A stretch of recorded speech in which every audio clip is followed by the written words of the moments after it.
में वो जो 135 करोड़ रुपए उन पर लायबिलिटी था, इनकम टैक्स अपने नियम के मुताबिक उसको फ्रीज करने का काम करता है। तब इनको चुनाव याद आता है कि चुनाव के समय में ऐसा किया गया। यह विषय 2021 का है, उस समय के पेनाल्टी का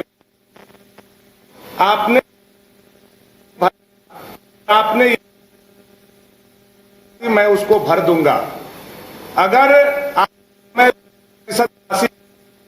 आज शायद आपका जो 135 करोड़ रुपए के लिए अकाउंट फ्रीज हुआ है वो नहीं होता। दूसरी बात इसमें जो जानने वाली आप लोगों के काफी जरूरी है कि कांग्रेस पार्टी का अकाउंट नहीं फ्रीज किया गया है।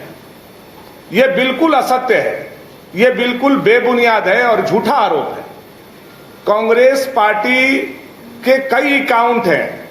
ये तो मुझे लगता है कि हमारे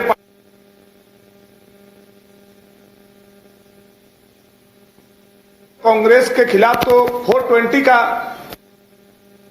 इल्जाम बनता है और उन पर वो केस चलना चाहिए। कई अकाउंट हैं, उसमें मात्र 135 करोड़ रुपए फ्रीज किए गए हैं और ये बोलते हैं कि हमारा पूरा अकाउंट बंद कर दिया गया, अब हम चुनाव कैसे लड़ेंगे, हमारे पास प्लेन का किराया नहीं है।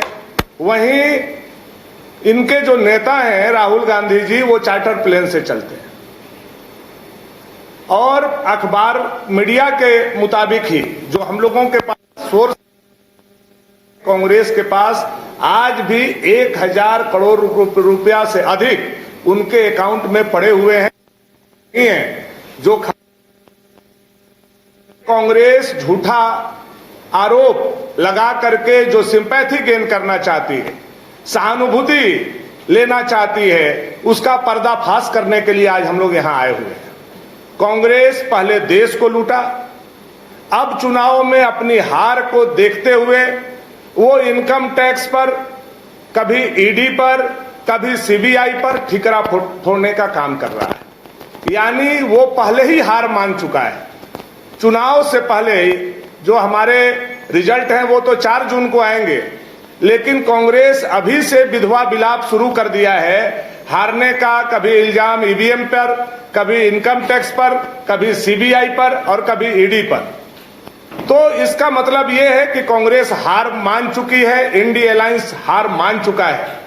अगर ये बात सही नहीं है तो कांग्रेस के प्रवक्ता और यहाँ के प्रदेश अध्यक्ष जो आज प्रेस कॉन्फ्रेंस कर रहे थे, मेरे साथ डॉक्यूमेंट्स लेकर के और सभी पत्रकार बंधुओं को बुलाए और उनके सामने हम लोग प्रमाणित करने का काम करेंगे कि इनकम टैक्स का ये पेनाल्टी कब का है, कब कब उनको नोटिस हुआ, कब कब ये न्यायालय में गए, न्यायालय से मुंह के खाने के बाद इनके अकाउंट में 135 करोड़ रुपए मात्र फ्रीज किए गए हैं।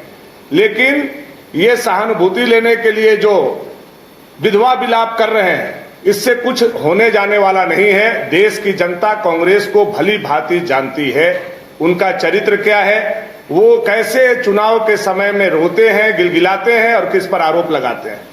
आप जब कर्नाटका जीतते हैं तो ईवीएम सही हो जाती है, जब हिमाचल जीतते हैं तो ईवीएम सही हो जाती है, लेकिन हम जब मध्य प्रदेश जीतते हैं, हम जब उत्तराखंड जीतते हैं, हम जब राजस्थान जीतते हैं तो ईवीएम खराब हो जाती है। ये दोहरा मापदंड कांग्रेस का बराबर सामने आने का काम करता है। इसलिए अब पूरे देश के 140 करोड़ जनता के मन से यह कांग्रेस पार्टी उतर चुकी है। अब आने वाला समय में मुझे लगता है 4 जून को कांग्रेस मुक्त भारत का जो निर्माण का सपना आदरणीय मोदी जी ने देखा था, वह होने वाला है।